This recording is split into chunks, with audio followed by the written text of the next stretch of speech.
Boa noite, Verônica.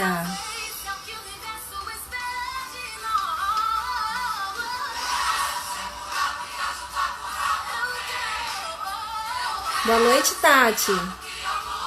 Bem-vinda. Boa noite, Wagner. Rafaela, sejam todos bem-vindos.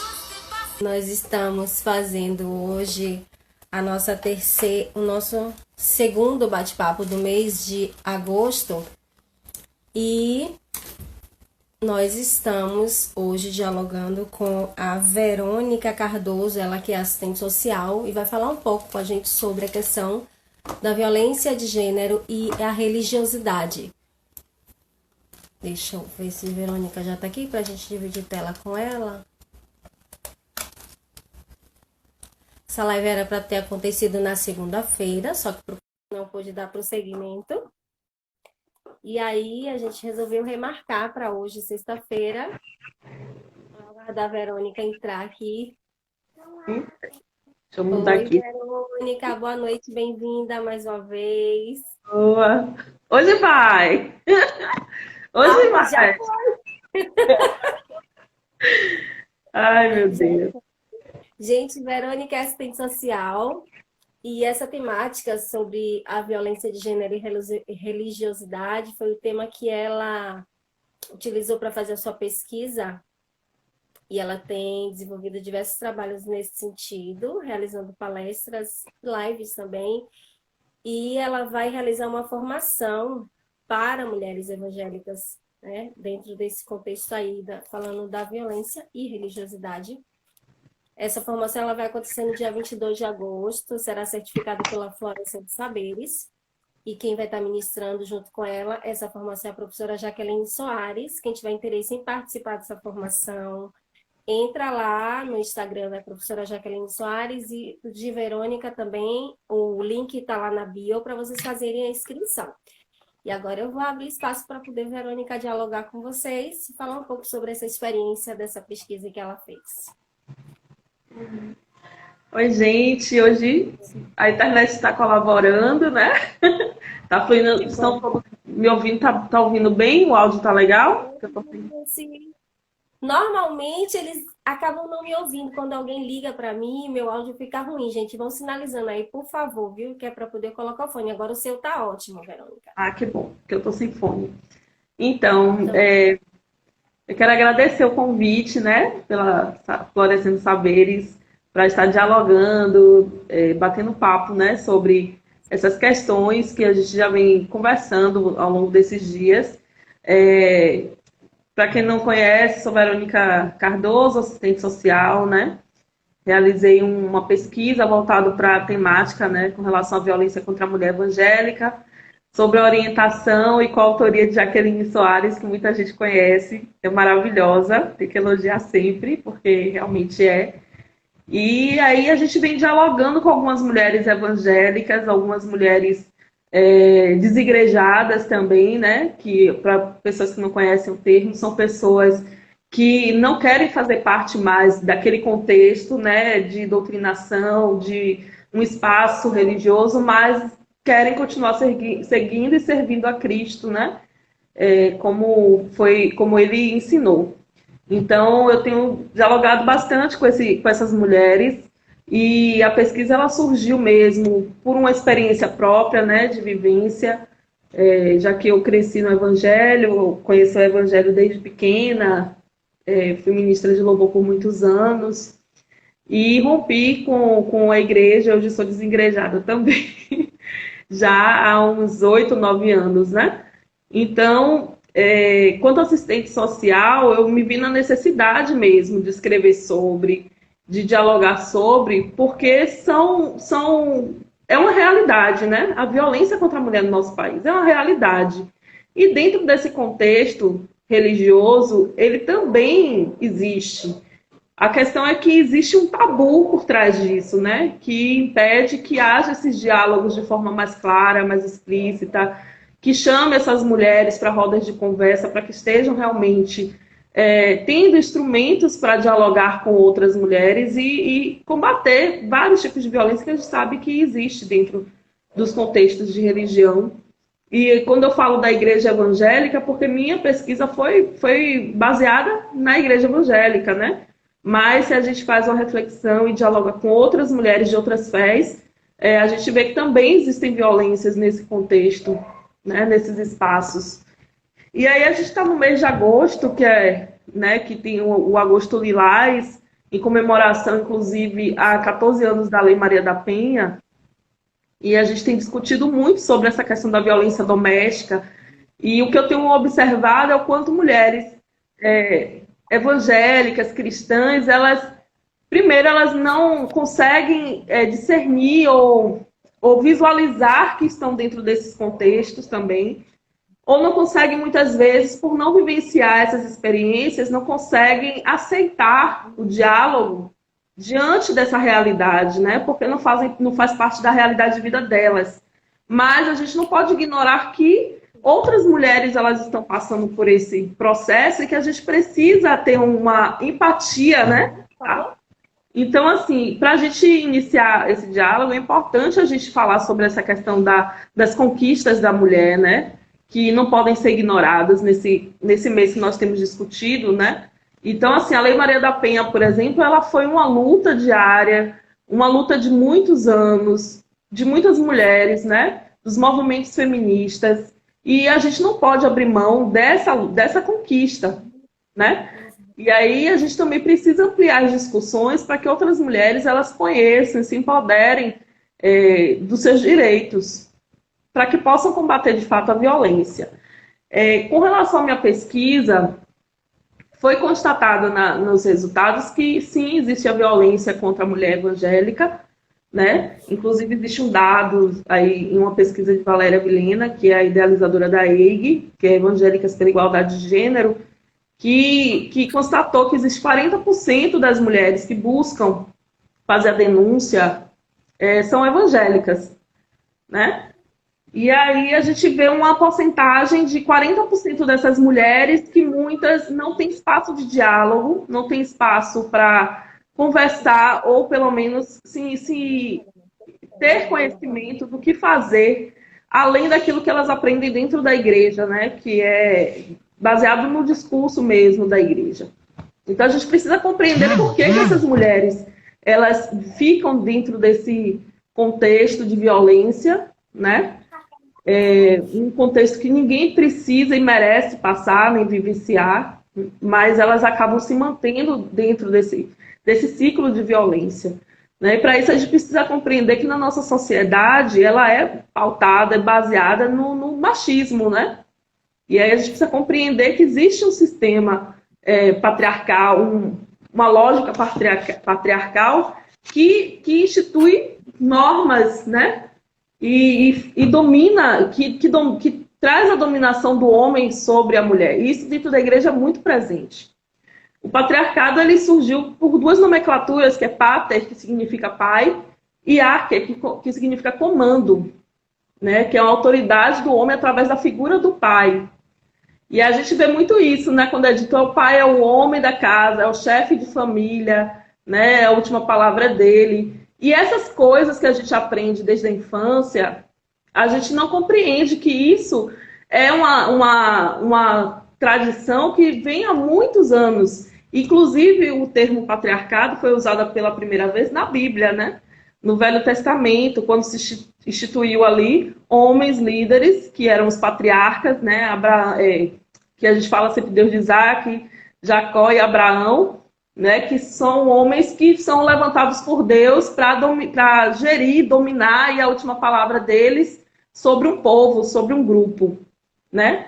E o sistema ele institui normas, o sistema patriarcal ele institui normas e leis que acabam valorizando o poder e a dominação dos homens sobre essas mulheres. E ele é reforçado por uma organização entre os homens que acabam cooperando mesmo entre si na construção dessa conservação do domínio sobre as mulheres.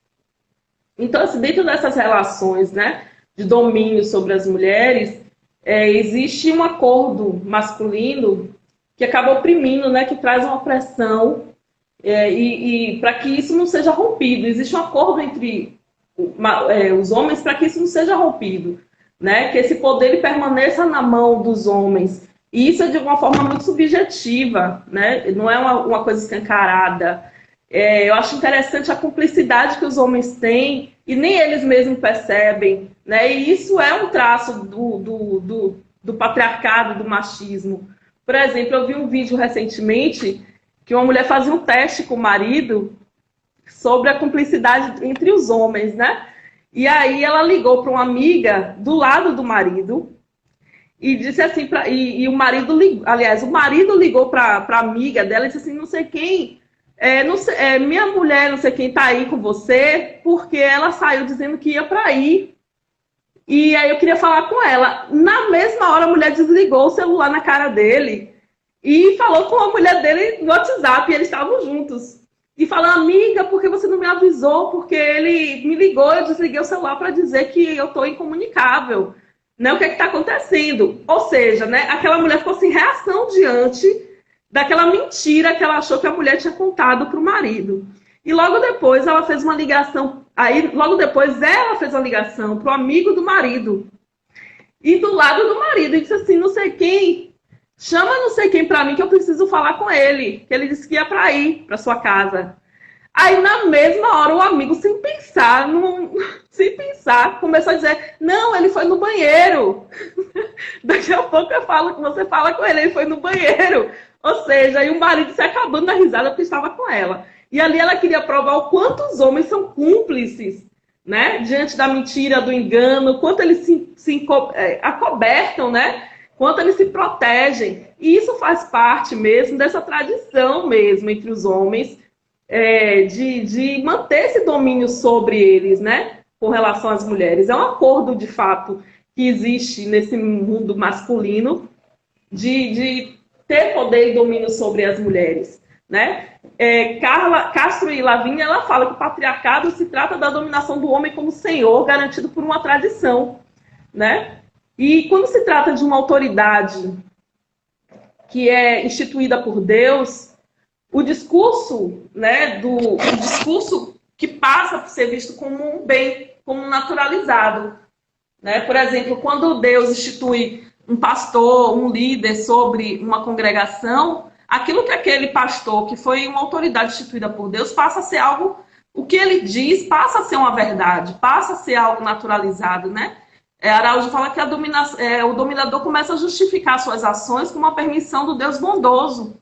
Então é difícil você romper, você conseguir entender que aquele homem que foi levantado por Deus como líder sobre sua vida, ele está agindo de forma errada, equivocada, machista, né? E a gente vê até pelas notícias que a gente lê nos jornais, né? As denúncias que existem no meio religioso.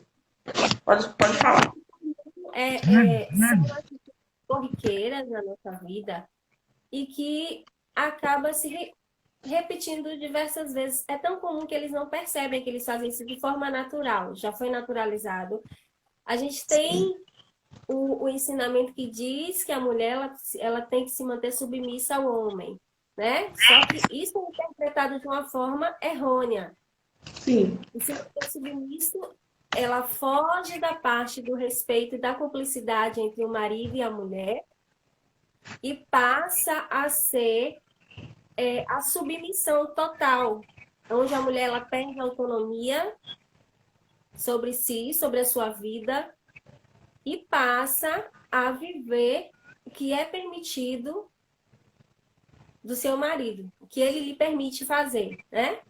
Ela às vezes não pode trabalhar, porque ele não permite que ela trabalhe, ela não pode vestir determinado tipo de roupa porque ele não permite, ela não pode ter uma vida social, ter amigos, não pode ter convívio com parentes porque ele não permite, ela perde completamente a sua vida. Sim. E é um ciclo, né? É uma naturalização mesmo dessa rotina, desse ciclo de violência, que as mulheres elas não se percebem mesmo vivenciando, né? No contexto religioso, eu acredito que é até mais difícil se perceber vivendo esse tipo de violência, porque não se admite que aquela família que foi instituída por Deus, que foi construída por Deus, que haja algum tipo de interferência. E aí, quando acontece uma violência dentro dos lares evangélicos, geralmente essa ação, esse ato, ele é demonizado, né? E aí esse homem agressor, ele passa a não ser ele realmente o agressor, mas sim a vítima, porque aí se entende que ele foi usado pelo inimigo, né? Que é o inimigo que está agindo através da vida dele. E aí é de onde surge os conselhos, né, pastorais e de líderes de que a mulher deve orar para que aquele homem ele se transforme, para que haja uma mudança na vida dele. E aí se ignora o fato de que enquanto ela está orando, ele continua agredindo, ele continua trazendo sofrimento para dentro do seu lar, não só para essa mulher, mas para os seus filhos e para todos que estão envolvidos dentro dessa casa. E, infelizmente, algumas mulheres elas morrem na mão desses homens, esperando essa mudança que pode um dia nunca chegar, né? Porque não depende dessa mulher, não depende da oração dela, não depende da postura ou da conduta de vida dessa mulher. O agressor é esse homem, é ele que precisa mudar, e quando alguém não quer mudar, não adianta, né? Então é muito romantizada essa questão dentro das igrejas, né? Muito romantizada a violência, inclusive, né? A gente viu recentemente a polêmica do clipe Voz, né, de Cassiane, que é uma excelente cantora, cresci ouvindo as músicas de Cassiane, indiscutível. Mas o clipe foi errôneo, o clipe foi muito, muito equivocado, né? Porque reforça e romantiza a violência, né? Não sei se vocês acompanharam a polêmica, se todos acompanharam, mas foi um clipe que deixou explícito uma realidade dentro da vida de pessoas das igrejas, né? Das mulheres da igreja, que é trazer para essa mulher uma santidade, dentro do discurso, né, que essa mulher ela precisa ser obediente para que ela seja admirada, para que ela seja respeitada, né, e através do seu sacrifício, da sua conduta de vida, né, que ela vai conseguir a mudança desse quadro que ela vivencia. Mas, infelizmente, muitas mulheres vivem uma vida inteira, né, sofrendo violência ou vivendo diversos tipos de situações que poderiam ter sido evitadas se realmente fosse buscado um apoio, uma ajuda, de fato, né, para sanar esses problemas que essa pessoa está vivenciando. E dentro desses discursos religiosos, né, que acaba reforçando essa dominação do homem, né, sobre a mulher, Bourdieu ele fala que a dominação é a própria violência, né? A dominação já é uma violência. Então, dentro da igreja, a violência acontece através do discurso religioso, através da doutrinação, né? E é uma violência simbólica, como eu já havia dito, é uma violência que não é percebida, que não é perceptível, né? É um discurso que você começa a tomar para si como sua verdade e começa a reproduzir esse discurso que não foi produzido por você, foi produzido por homens, né? Porque quando se traz esses discursos para dentro da igreja, né, as pessoas dizem, mas Verônica, a Bíblia foi escrita é a palavra de Deus.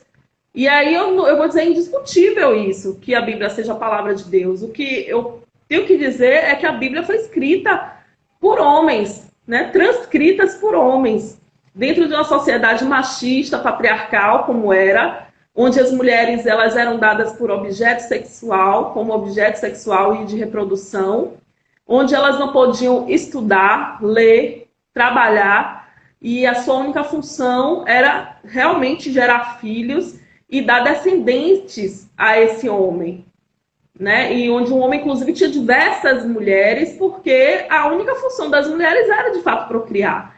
Então, quando você lê a Bíblia, embora ela seja a palavra de Deus, porque mostra muitas ações de Deus nas mudanças da sociedade, a gente não pode ignorar o fato de que esses homens que escreveram a Bíblia eram homens e que silenciaram as mulheres, né? Porque quando você vai numa igreja ou você ouve alguma palavra voltada para textos bíblicos, dificilmente você consegue ouvir falar em mulheres da Bíblia, que não seja os exemplos de submissão, exemplos de mulheres conselheiras, mulheres que abriram mão da sua vida para salvar aquele homem, né? como diversos textos bíblicos mostram, mulheres que salvaram a vida do seu marido com seu próprio corpo, sendo estupradas, para que esse marido não viesse a ser morto. Entende? É. E aqui, como a Linde Borges traz, ela diz que isso estimula o processo de silenciar a mulher, né? Sugerindo os versículos da Bíblia de que deve ganhar o seu marido sem palavras. Ou seja, ela tem que acatar o tempo inteiro o que ele disser e abrir mão da sua própria vida, né? Para ser subserviente ao seu marido. E aí a Pro Jaqueline está pedindo aqui para você falar um pouco sobre os dados da sua pesquisa, Verônica. Certo. Eu estou com algumas aqui, né? Algumas anotações, eu só estou tentando ver se meu computador ajuda, porque não está entrando. Então, assim, durante a pesquisa foi feita entrevistas com várias mulheres, né? E essas mulheres foram feitas algumas perguntas, né? Deixa eu só ver se meu computador sai da tela de apresentação aqui para poder eu ler algumas falas dessas mulheres para vocês. Mas, assim, foram feitas entrevistas para compreender o que essas mulheres entendiam sobre violência, né? Dentro das suas casas ou do seu contexto familiar ou da própria igreja. Então, assim, esse papel instituído, né, de homem, qual o papel do homem, qual o papel da mulher, foi algo que foi perguntado, inclusive, para essas mulheres, né? Qual o papel da mulher na igreja e na família. E essas mulheres na igreja, elas são ensinadas a zelar pela família, né? Serem dedicadas, submissas a seus maridos, a educar seus filhos, a serem vistas como mulheres virtuosas, né? E, inclusive, a mulher que ela não corresponde àquilo que é esperado pela igreja ou pelos seus liderados, elas são tidas como mulheres pecadoras, né? Quando uma mulher ela vai contrário àquilo que ela está ouvindo, quando ela não concorda, quando ela se tem, inclusive, feminista, como muitas mulheres evangélicas hoje se denominam feministas, assumem a sua postura feminista, elas são colocadas dentro da igreja como mulheres pecadoras, mulheres que não estão de acordo com a palavra de Deus, né? Porque foi realmente algo que elas aprenderam e que dentro da igreja elas são ensinadas a terem esse tipo de perfil, né? Tem uma entrevistada que fala que a mulher tem que entender que a submissão é uma virtude. O homem tem a função de conduzir a família e a mulher está ao lado do homem com toda essa bagagem de reproduzir, de acompanhar, segurar, ser a estrutura da família. É um dever da mulher ser orientadora do homem. Isso foi uma das entrevistadas que citou, né? Que falou. Então, assim, todo o tempo elas mostram o papel da mulher. Se resume a isso, né? Quando a mulher ela não pode ter voz, quando a mulher ela não pode dizer não. E ontem, inclusive, eu trazia essa questão dos tipos de violência sofridas pela mulher, né? Que é a física, a psicológica, a sexual, a patrimonial. E todos esses tipos de violência moral, todos esses tipos de violência, muitas mulheres acabam sofrendo dentro da igreja, né? Porque esse discurso religioso que é dito que esse é o papel da mulher, que essa é a função da mulher, esse mesmo discurso que mantém o status quo, né? E mantém o poder do homem sobre a mulher, ele acaba fazendo com que essas mulheres elas aceitem isso como um bem, como uma valorização. Serem mulheres santas, idôneas, perfeitas, admiradas. E isso acaba fazendo com que realmente o machismo, o patriarcado se estabeleça ali. E através desse discurso religioso é que pode vir muitas mulheres a sofrer violência doméstica, né? Então, a mulher permanece nessa condição de dominada. Tem outras questões que foram levantadas na pesquisa sobre o quanto essas mulheres entendem sobre violência, né? Se elas já sofreram algum tipo de violência. E algumas responderam que sim. Tem uma que responde assim, sobre violência eu conheço muitas. Palavras, agressividade, rejeição. Para mim, a rejeição é pior que palavras. Dentro do meu casamento fui vítima e foi muito ruim. Ou seja, são mulheres que estão dentro da igreja e que vivenciam a pouco com esses casamentos, né? Continuam dentro desse contexto de violência.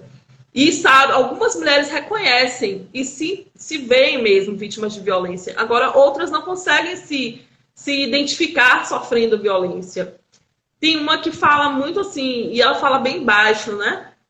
Já fui vítima de violência na rua, dentro de casa, quando criança já foi violentada, que contou para os pais, mas que eles não acreditaram nela.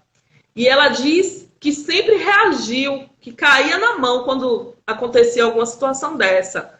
E diz assim que a violência do esposo, né, que foi verbal, foi a que mais doeu nela. Porque antes de conhecer a palavra, ela se defendia. Eu estou falando, né, mais ou menos o que ela disse, assim, foi com essas palavras.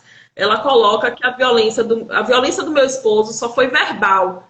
E foi aonde me doeu mais, porque antes de conhecer a palavra eu me defendia. E ela fala sentida. E isso me chamou bastante atenção, porque eu fiquei imaginando por que essa mulher, antes de ser evangélica, né, como tantas outras, elas, quando sofrem algum tipo de violência, elas reagem. Seja brigando, seja indo atrás dos seus direitos. Mas quando elas se veem dentro desse contexto da igreja, né, elas acabam não reagindo, como foi o caso dessa mulher, né? E ela fala que antes, ela mesma reconhece que antes de conhecer a palavra, ela se defendia. Por quê? Porque espera que agora, nesse momento que você vive a vontade de Deus, a palavra de Deus, que exista alguém que vai defender você, que esse alguém é Cristo. Né? Esse Deus justo, misericordioso, é quem vai fazer a defesa dessa mulher. Mas acontece que, como foi dito, muitos homens, eles não enxergam, eles não mudam simplesmente pela oração daquela mulher ou pela conduta de vida daquela mulher. Porque um homem agressor, um homem que tem também, ele acaba tendo autoridade sobre essa mulher através dessas palavras, desse discurso, quando diz que o corpo da mulher pertence ao seu marido, que a última palavra é dele, que ele é o cabeça, ele é o chefe da casa. Infelizmente, quando homens agressores acabam se apoderando dessas palavras, dificilmente ele vai mudar. Porque está havendo ali uma legalidade, né, de um grupo que essa mulher faz parte, de um grupo que esse marido faz parte ou não, de ter domínio e poder sobre o corpo dessa mulher, sobre a vida dessa mulher. Existe uma autorização baseada no discurso religioso, na fé, né, e acaba utilizando a fé dessa mulher contra ela mesma. E acaba que a oração e a perseverança, ela acaba sendo um tipo de arma que essas mulheres encontram, né, para se sentirem seguras diante desses tipos de violência, né, crendo nessa possível mudança desse homem. Algumas justificativas foram trazidas também, né? Como a gente sabe, muitas mulheres que sofrem violência, quando você pergunta o porquê está ali dentro ainda daquele contexto, por que não consegue denunciar, muitas mulheres usam os filhos, né? Falam que realmente existem diversas situações que fazem com que a mulher ela permaneça dentro desse ciclo e que a gente não pode ignorar. Hoje eu li um post no Instagram de uma conhecida minha que dizia assim: apanha da mãe e quer sair de casa. Apanha do marido e continua morando com ele. Porque, olhe bem, existe uma dependência emocional muito grande às vezes, né? Assim, olha só como nós somos induzidas muitas vezes a buscar fugas. Tem pessoas que sofrem violências diversas dentro da sua casa primária, que é dentro da casa com seu pai, com sua mãe, né, da sua família original. E aí acaba entrando num casamento para fugir desse contexto de violência. E acaba caindo dentro de outro contexto de violência, que é na mão desse outro homem, desse homem que você escolheu amar e viver. Né? E isso, imagine isso no psicológico na vida dessa mulher, que entrou nesse casamento acreditando numa mudança de vida, acreditando que haveria paz ali naquele momento, e cai dentro de outro processo de violência, e ali já tem filhos envolvidos, já tem a vergonha de realmente dizer assim: nossa, eu errei de entrar nesse casamento, né? Eu fugi para aqui, eu não vou agora dar o braço a torcer, eu não vou reconhecer, eu não vou deixar as pessoas me humilharem, porque infelizmente muitas famílias não apoiam essas mulheres, Tem familiares que julgam, que não apoiam, que elas não têm para onde voltar, né? E aí elas acabam se mantendo ali na esperança de uma mudança, então, daquele homem. Porque geralmente não é aquele homem que ela conheceu, né? Ele se transformou para ela, ele se transformou no percurso. Então, tem os filhos envolvidos, tem a questão financeira, a dependência financeira, né? Que muitas mulheres elas acabam casando muito nova ou vão para dentro da casa desses homens que prometem uma estabilidade financeira, que se entendem mantenedores, e elas acabam não tendo recursos próprios. A gente casa com a expectativa que a gente cria, né? Do príncipe, né, encantado, que vai mudar a vida da gente, e aí a gente acaba entrando realmente num processo desse. E aí, quando a gente fala de fuga, por exemplo, dentro do contexto religioso em si, é a mesma coisa. Muitas mulheres que entram na igreja, ou homens ou mulheres, entram porque estão vivendo algum tipo de contexto de violência, ou algum tipo de problema na sua vida pessoal, emocional, financeira. E aí, onde é que eles encontram refúgio? Na igreja. Quando você vai para a igreja ouve relatos, testemunhos, os testemunhos sempre são baseados em algum tipo de situação muito difícil que aquela pessoa estava vivendo e de repente encontrou na igreja o refúgio, um lugar que tem onde compartilhar dúvidas, compartilhar dos mesmos sentimentos com outras pessoas. Então a igreja também passa a ser uma fuga. E para essas mulheres que também saíram desses contextos de violência familiar, seja no trabalho, na sua infância, e acabam indo para a igreja achando que vão encontrar ali, né, uma salvação, uma cura para aquela dor, infelizmente também acabam entrando em outro ciclo de violência, que é essa, né, que faz com que essa mulher acabe se conformando ou não enxergando que também está vivenciando outro tipo de violência, que é essa institucional, inclusive, né? E psicológica, quando mexe com suas decisões, quando induz a tomar decisões que ela talvez não tomaria se ela não fosse da igreja, como essa mulher relatou na entrevista, né? Antes ela se defendia, mas agora que ela é da igreja, ela não se defende mais. Então, existiu aí um processo de violência psicológica para essa mulher acreditar que ela não precisava mais se defender, porque tem alguém acima dela que justifica ela, que defende ela, que protege ela. A gente percebe que há uma perda grande da identidade da pessoa, né? Ela perde completamente essa identidade e passa a viver a vida do outro. Na verdade, passa a viver uma vida idealizada, né? Uma vida sonhada, idealizada. E aí, assim, não é que seja errado você ter fé, você acreditar nas mudanças, você acreditar que existe. E porque existe famílias bem-sucedidas dentro da igreja, existe pessoas, e é importante falar sobre isso, existem casamentos bem-sucedidos, existem famílias bem estruturadas, existem, mas a gente tem que entender que na mesma proporção que existem esse tipo de família e esse grupo de pessoas, existem outros que não tiveram o mesmo contexto familiar, não tiveram a mesma base familiar, não tiveram as mesmas instruções, né? E não tiveram o mesmo tipo de acolhimento também, porque quando a gente vê dentro da igreja se falar sobre o racismo, que é muito presente, existe, né? As diferenças dentro da igreja, e aí a gente vê uma mulher que é branca, ela é acolhida de forma diferente de uma mulher que é negra. E isso é uma realidade também, né? Que não é dito, que não é falado, que... eu estava até falando ontem, inclusive, numa live, eu falando assim que eu fico muito indignada, chateada, mas compreendo também, por outro lado, porque a gente tem que compreender a realidade de vida de todos. Mas, assim, a força que as igrejas, a força que as pessoas têm de silenciar esses dados, esses fatos existentes, né? A força que a igreja faz e que os próprios evangélicos fazem de negar que existe a violência, né? Então, por que se existe essa necessidade de se negar? Para que se mantenha esse status quo, para que se mantenha esse poder dos homens sobre as mulheres, né? E muitas mulheres não percebem que elas acabam colaborando com isso quando elas acabam disseminando esse discurso, elas acabam também reproduzindo esse discurso sem nenhum tipo de criticidade, sem nenhum tipo de reflexão sobre o que elas estão dizendo. Porque elas não estão falando aquilo que elas acreditam, porque nenhuma mulher em sã consciência, nenhuma mulher de fato diria: ah, eu quero ser agredida, eu quero ser violentada, eu quero ser anulada, eu quero ser violentada sexualmente pelo meu marido, porque meu corpo é dele.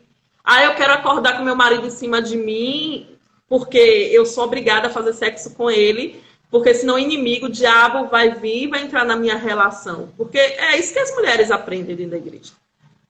Seu corpo pertence ao seu marido e que se ela se negar a seu marido, o inimigo pode entrar na relação. Então, nenhuma mulher ela teria esse discurso se esse discurso fosse criado por ela mesma, né? Mas esse discurso foi criado por homens. E elas reproduzem esse discurso. E na maioria das vezes, Verônica, é realmente a questão do satisfazer o outro e ela não está nem satisfeita consigo mesma, né? Às vezes eles fazem coisas que não agradam a ela, mas ela está ali porque ela precisa satisfazer a ele. E ela esquece de si por completo. Ela não é feliz, ela não sente prazer, né? Ela não aproveita o momento, vive de forma mecânica só para satisfazer ao marido. Eu acredito que seja isso, mas de uma forma muito inconsciente, né? Mas por conta mesmo do que foi dito aqui com relação ao discurso de acreditar que ela está fazendo a vontade de Deus. Porque é isso que elas aprendem, né? É isso que as mulheres aprendem, que agradar o seu marido é a vontade de Deus, que manter esse lar, manter essa família, a família é a instituição sagrada instituída por Deus. E por isso se faz qualquer coisa para se manter essa instituição, mesmo que seja renunciar à sua própria vontade, à sua própria felicidade, né? E aí muitas mulheres acabam submetendo a casamentos fracassados mesmo, casamentos que não existem de fato, né? Além das aparências, justamente para que não venha a ferir a ideia de perfeição que aquela família deveria ter. Para não ferir, inclusive, não mostrar a fragilidade, né? Porque se entende que um casamento que foi rompido, né? Alguém foi culpado desse rompimento. E geralmente as mulheres elas são culpabilizadas. Geralmente a culpa é da mulher, né? Ah, você não orou direito, você não perseverou quando seu marido estava te traindo, te enganando, te batendo, você não perseverou em oração, né? Você não foi idônea, você não foi conselheira suficiente do seu marido. Então, assim, a culpa sempre é dessa mulher. Ah, você realmente estava agradando o seu marido? Será que ele não procurou na rua porque você não estava agradando o seu marido na cama e aí ele foi procurar fora? Então, por quê? A culpa sempre é dessa mulher. E muitas mulheres, elas não querem passar pela situação de serem julgadas ou serem separadas dentro do convívio daquele grupo que ela faz parte, porque existe uma separação quando você vai contrário àquilo que se espera, existe um preconceito, uma discriminação, sim, entende? Que essa mulher ela não quer vivenciar a culpa, a vergonha que ela sente por não viver uma família que ela acreditou que viveria, porque foi dito a ela a boa vontade de Deus na vida dela, né? E aí joga sobre essa mulher uma responsabilidade exclusiva, como se o homem ele não tivesse também a responsabilidades dentro desse casamento, dentro dessa relação, né? E aí dentro disso, voltando para alguns dados, né? As justificativas que são diversas dentro da igreja. Existe essa justificativa acima, porque além dos filhos, do financeiro, né, de se manter, além da vergonha mesmo, da culpa que aquela mulher sente de ter fracassado, porque ela é ensinada que a culpa é dela, existe também a questão, dentro do contexto evangélico, de que mulheres justificam a sua permanência dentro desse casamento por amor a Cristo, né? Pelo desejo de não se desviar daquilo que ela acredita. E uma das mulheres, inclusive, trouxe isso na sua fala, que se tornou o tema, inclusive, do artigo, né? Por amor a Cristo, quando a fé aprisiona. Uma fala dela, ela falou assim: muitas vezes pensei em me separar porque era muita violência, traição, filhos fora do casamento, mas suportei tudo pelos meus filhos, pelos filhos, para os filhos ele era excelente, porque muitos homens, inclusive, são excelentes pais, mas não são excelentes maridos, né? E muitas mulheres ficam no contexto de violência porque aquele homem é muito bom para os seus filhos, né? E aí elas se submetem e algumas mulheres passam por isso também. E ela fala também que suportou tudo pelos filhos. Suportei pelos meus filhos, por pena dele, né? Porque muitas mulheres também têm pena de denunciar o seu marido, de expor aquele homem, porque geralmente muitos agressores, eles são bem queridos e bem vistos na sociedade. A gente pensa que o agressor, ele é um homem ignorante, que não tem conhecimento, que não tem influências, que não tem amigos, mas não. Muitos agressores, eles têm excelentes influências no seu meio. Dentro da igreja, muitos agressores são pastores, são ministros de louvor, são líderes, né? Então, imagina só, essa mulher, ela para romper ou para denunciar esse homem, ela não pensa nela, ela pensa assim: eu vou difamar ele. A imagem dele. A imagem dele que ele construiu, até que todo mundo gosta tanto dele, ama ele, admira ele, é referência para essas pessoas, né? Eu saí da igreja em algum determinado momento pela cobrança que eu comecei a ter de permanecer no casamento que eu tinha rompido. E eu disse assim: eu não vou permanecer aqui porque eu não quero ferir a fé de ninguém.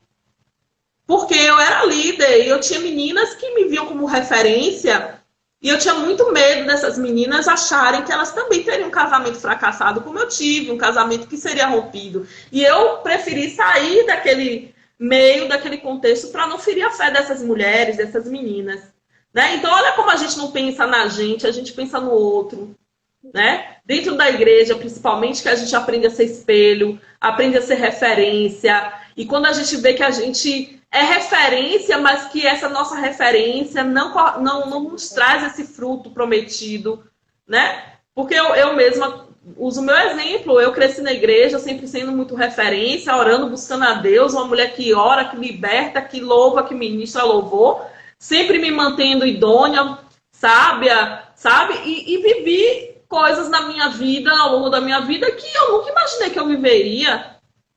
E eu achava até um certo ponto, até um certo tempo, de que realmente eu vivia aquilo porque alguma coisa eu fiz.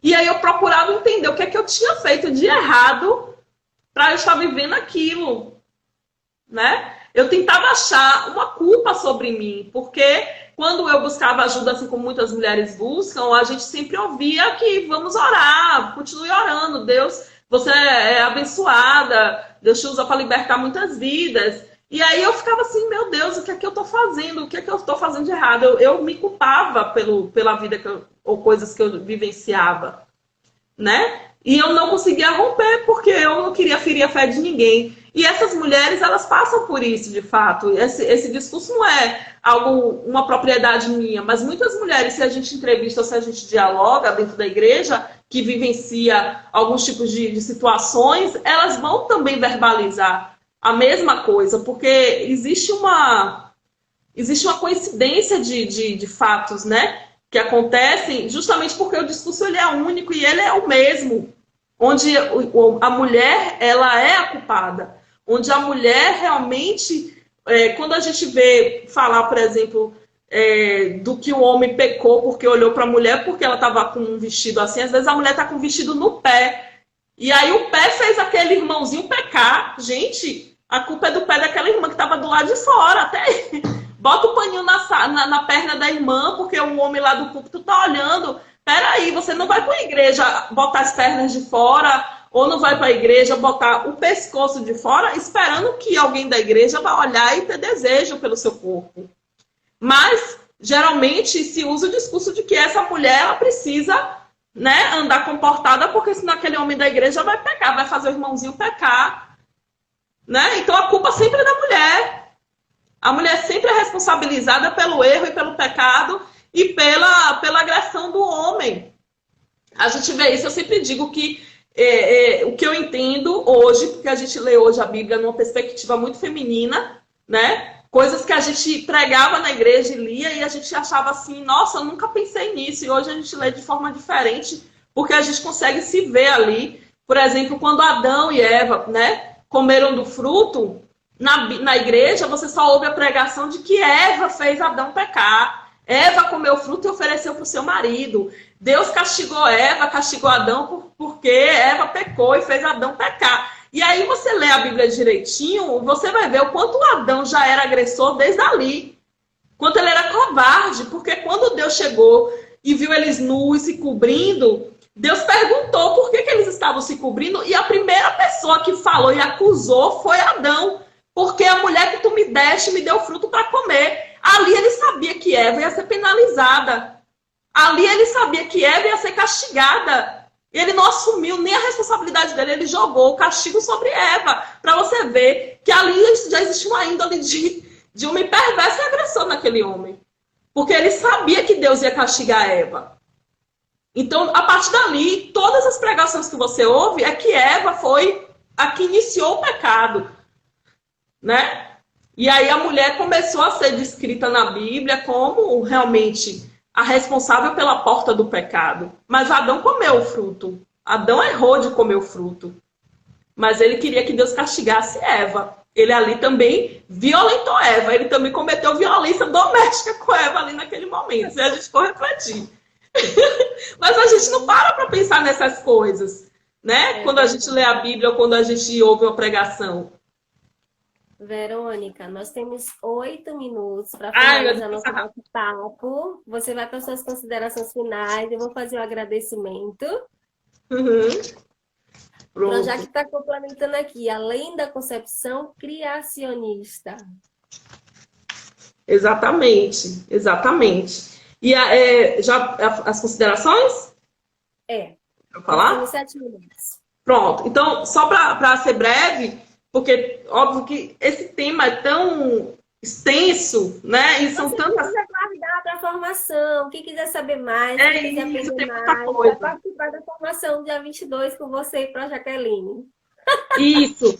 Mas para as pessoas que estão ouvindo, né, e que têm curiosidade sobre o tema, e tem muitas irmãs em Cristo, né, que eu chamo irmã porque são irmãs da igreja, e pessoas que não são, ou até assistentes sociais, que muitas vezes questionam o fato de eu falar sobre esse tema, o fato de eu estar trabalhando com relação a mulheres evangélicas quando faz parte de religião. A gente não pode ignorar os dados. 40% das mulheres que denunciam ou que se veem vítimas de violência são evangélicas. E eu sempre digo que a mulher, onde ela estiver, ela tem direito a viver uma vida sem violência. Seja ela na igreja evangélica, no candomblé, no espiritismo, onde ela estiver, ela tem o direito de viver a sua religião, a sua fé, sem nenhum tipo de opressão masculina, sem nenhum tipo de dominação masculina e sem nenhum tipo de violência, né? Então, assim, vamos ter empatia e aprender que nós que temos o conhecimento ou que buscamos minimamente o conhecimento, precisamos empoderar com conhecimento essas mulheres, dialogar com essas mulheres para que elas também busquem apoio, que elas busquem também instrumentos de libertação, que elas busquem um CRAS, que elas saibam para onde serem direcionadas e principalmente para que os líderes que estão sobre elas entendam que se eles se silenciam, se eles se calam, eles também são cúmplices desse agressor. Que quando você defende a não falar sobre isso, quando um líder religioso ou um evangélico ou uma evangélica diz não deve falar sobre isso que vai escandalizar a palavra de Deus, você não está defendendo a palavra de Deus, você não está defendendo Deus, porque ele não precisa de defesa. Você está defendendo o agressor. E isso precisa ficar muito claro. Quem se beneficia do silêncio dessas mulheres é o próprio agressor, que vai continuar criando filhos e criando pessoas dentro da igreja, disseminando o mesmo discurso machista e patriarcal sobre essas mulheres.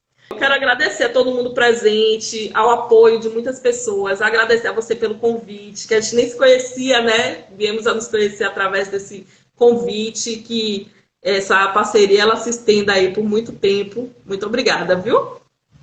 Que bom, Verônica. Nós aqui agradecemos, né? A Florescendo Saberes agradece pela oportunidade de estar aqui dialogando com você. por você ter oportunizado a gente a viver esse momento de diálogo, né? De troca de experiência. E nós vamos convidar mais uma vez o pessoal a participar da formação dia 22, onde você vai estar iniciando com a professora Jaqueline e falando sobre essa questão da violência doméstica, né? E como desenvolver habilidades para driblar essas situações, de você estar vivenciando esses momentos de violência, de poder também estar ajudando a quem está próximo de você enquanto mulher, não é? E também eu queria convidar os amigos e parceiros da Florescendo Saberes para participar do projeto Reencontrando Avosidades, que nós estamos iniciando agora no dia 29 de agosto. O primeiro encontro virtual vai ser através da plataforma Meet e é gratuito. O link para inscrição já está aí na bio da Florescendo Saberes, que é o reencontro intergeracional entre avós e netos. Então, é isso. Eu queria agradecer mais uma vez a sua participação, a companhia de todo mundo que esteve aqui com a gente, viu? Desejar que vocês tenham uma boa noite. Que bom que hoje deu certo.